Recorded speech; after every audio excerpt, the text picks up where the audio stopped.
Welcome to math study zone. Today we discuss a problem of Cauchy integral formula. देखिए, first of all हम जो है Cauchy integral formula की definition clear कर लेते हैं। What is Cauchy integral formula? तो if F Z is analytic within and a close curve सी।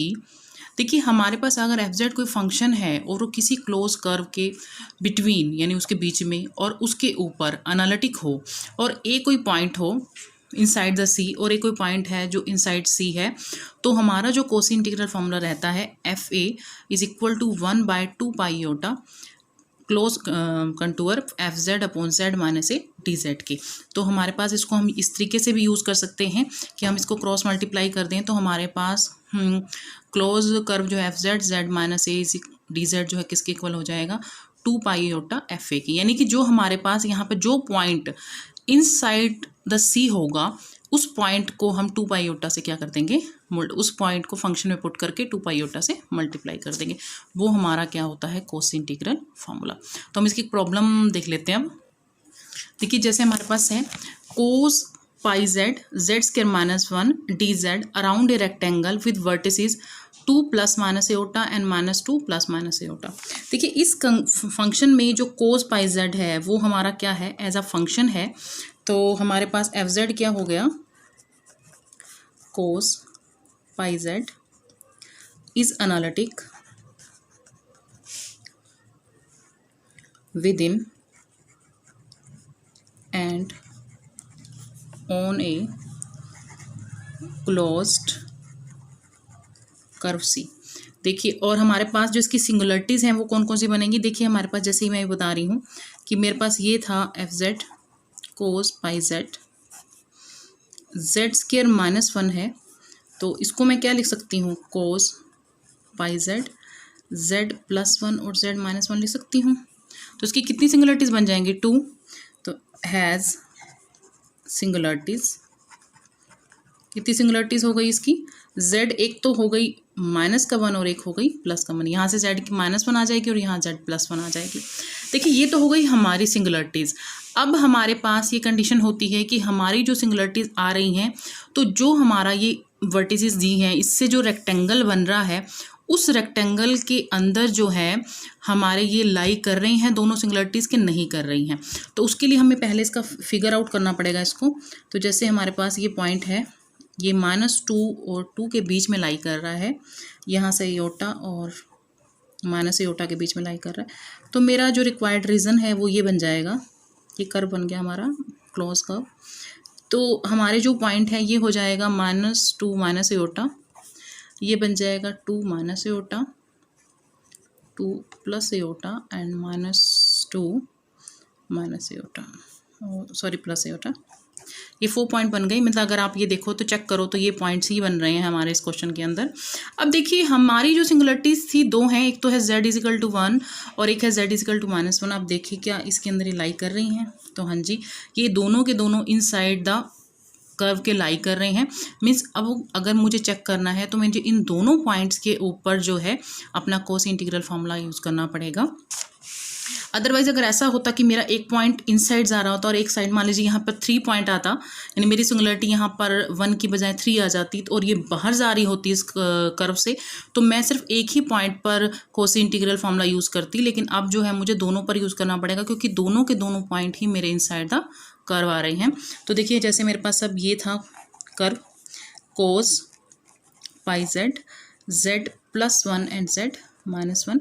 तो फर्स्ट ऑफ ऑल मैं इसको बाय पार्ट से सॉल्व कर लूँगी। कोस पाई जेड है तो मैं इसको क्या करूँगी, जैसे मेरे पास है Z minus plus 1 and Z minus 1, तो मैं इस इंटीग्रल को बाय पार्शियल फ्रैक्शन सॉल्व कर लेती हूँ।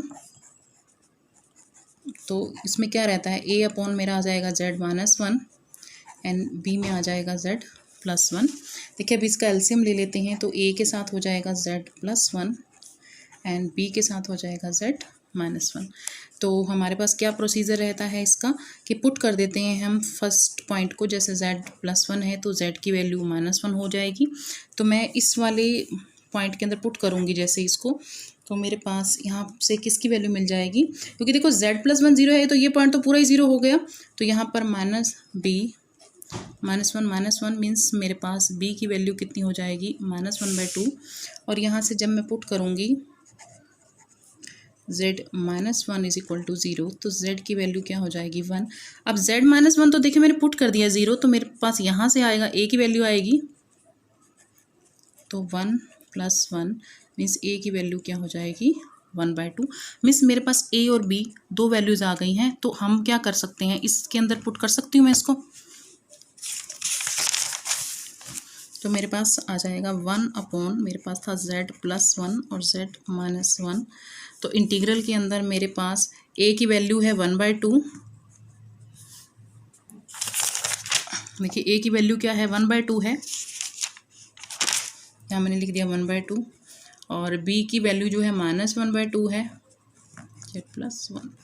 देखिए मेरा जो इंटीग्रल था वो ये था cos πz z + 1 and z -1। तो उसके प्लेस पर मेरे पास अब क्या आ गया, जब मैंने वैल्यू पुट की है तो ये इंटीग्रल यूज़ कर सकती हूँ उसकी जगह पर। उसके प्लेस पर मैंने क्या लिखा, cos πz 1/2 z -1 and 1/2 z + 1, ये इंटीग्रल आ गया है। अब देखिए मैं इसको स्प्लिट कर सकती हूँ, दोनों को अलग अलग कर सकती हूँ रीज़न को। cos πz, ये 1/2 बाहर आ जाएगा, अपोन में आ जाएगा z -1 1/2 cos πz z + 1। देखिए अब ये बन गया कोस इंटीग्रल फार्मूला। क्या होता है कोस इंटीग्रल फार्मूला हमारा, एफ जेड, यही होता है ना, F Z upon Z -a हो तो 2π/a एफ ए के इक्वल हो जाता है। यही था, मैंने कोस इंटीग्रल फार्मूला आपको यही बताया था। ये हमारा कोस इंटीग्रल फार्मूला है कि मेरे पास अगर इस फॉर्म में इंटीग्रल है, यानी ये मेरा क्या हो गया, a की वैल्यू यहाँ से मुझे क्या मिली 1 और यहाँ से क्या मिलेगी -1, मीन्स ये सिंगुलरिटीज़ हैं, तो मेरे पास आ जाएगा 2π/a। यानी कि जो मेरा z में फंक्शन है उसकी जगह मैं क्या पुट कर दूंगी, a पुट कर दूंगी, यानी अपना सिंगुलर पॉइंट पुट कर दूंगी। तो मेरे पास यहाँ पर आ जाएगा 1/2 2π/a, तो मेरा एफ ए का मतलब क्या हो जाएगा, मुझे इस फंक्शन के अंदर क्या पुट करना है, z की जगह क्या पुट करना है, हमने क्या पुट करना है z की जगह पर 1।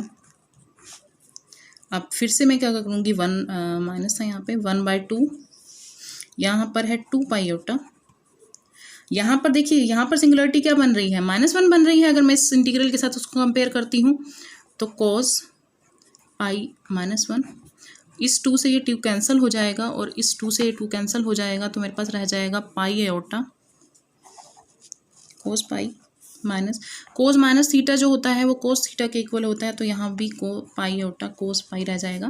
देखिए दोनों वैल्यूज सेम है तो आपस में कैंसिल हो जाएंगी, तो हमारा रिजल्ट क्या आ जाएगा 0। यही हमारा क्या था, कोस इंटीग्रल फार्मूला का रिलेटेड क्वेश्चन था।